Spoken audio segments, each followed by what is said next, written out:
How do you approach this offseason as far as being a free agent? Like you said, it's a situation I'm in right now. It's obviously not it's not something fun, but at the same time, gonna look at my options and we'll see what happens from there. If those options happen to Tampa Bay, is it something you want to go back to, or would you look for start elsewhere? Or no, it's like I said, I'm gonna look at every option. I think I got till July 1st till I'm free agent, so we'll see what happens from there, and then happen with Julian, and it's up to him and my agent to talk, and after that we'll see if nothing happens. But I obviously enjoy my time here, enjoy my time with this organization, and I love being part of this organization. When you have that contract looming, is it easy to clear your mind until July 1st, or is it something that's always kind of popping up periodically? No, it's a little it's popping up all the time, like you said. I think especially now for me, having a wife and 2 kids, you want to make sure everybody's going to be okay for the next year, so the quickest I can find something, the better it's going to be. How much did it mean to you to don the C this year for Syracuse? That's great. It's always a big honor, and like I said before, I think with the 2 guys that I had in my time here with Luke Witkowski and Eric Condras, it was big shoes to fill, and I did my best. Obviously, with the season didn't end it like we wanted, but I think we had overall a great regular season, and like I said, I did my best to make all the players better and make Syracuse proud, and it is what it is. Talk about the year that the team had. Obviously, historic point totals and things like that. A good regular season that you mentioned. Kind of, how do you summarize this season for yourself and for the team? It was such an amazing season. I think we talked about it yesterday with the guys, and I've never been part of a team that wins so much. Especially we started the year like something like 2-7 or something, and go on and having 102 points in a 76-game season. It's pretty impressive. Second overall in the league. But at the same time, it's hard to think about that right now. I think I've never seen a team that was so down after the loss in Cleveland. I can't tell you what happened here in Syracuse with Game 1 and 2. I think we did deserve Game 3. We deserved Game 4, but it was too little, too late after the first 2 games in Syracuse. And like you said, it's a great season, but it's a little hard right now to think about that.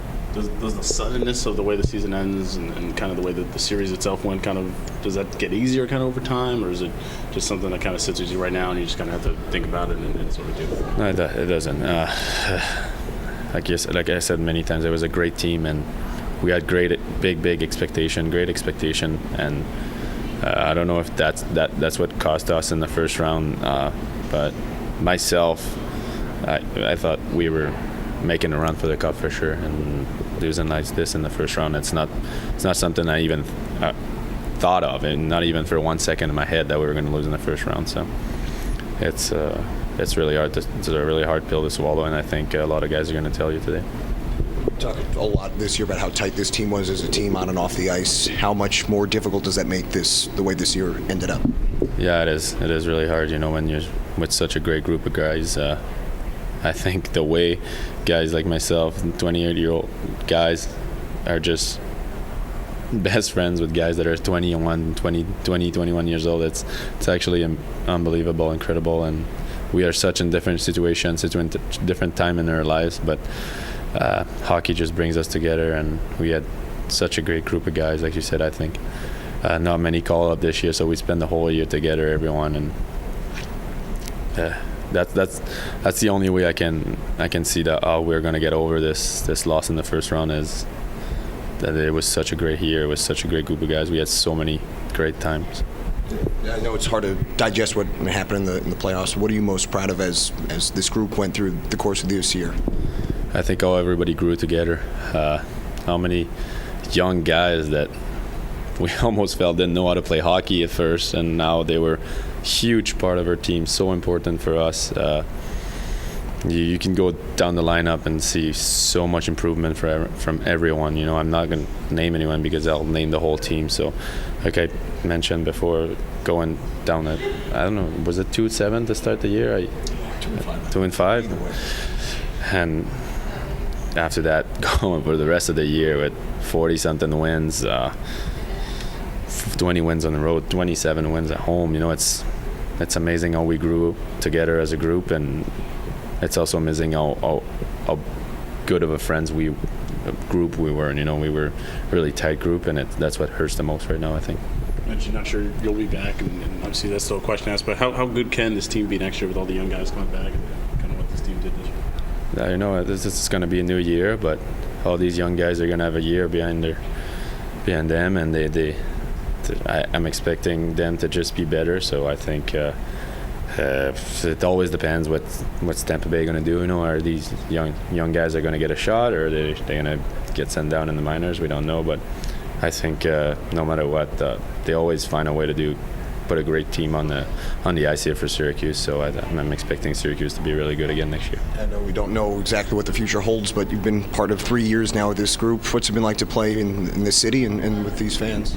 It's been great. Never expected that when I first signed here. Never expected to like Syracuse so much. Never expected that. And, you know, it's coming here every day, coming and play in front of these fans. It definitely is the best place to play in the American League. What are you looking for in terms of maybe like a next deal? Are you looking for another NHL shot, or are you looking more for stability at somebody who's been in pro hockey for a little while? I think it's a mix of both. You know, I'm never going to give up my NHL dream. I still think I'm a good player. I still think I'm improving, which is something I think, and you know, I think I can help. But at the same time, I mentioned before, I have family. I have 2 kids, so stability is real. It's not a word that we use much in her line of job, but it's something that I'm going to try to get as much as I can. But yeah, it's a mix of both, and then I think it's not a decision that I'm going to take just myself and say, okay, this is where we're going, this is what we're doing. I think it involves a lot of people.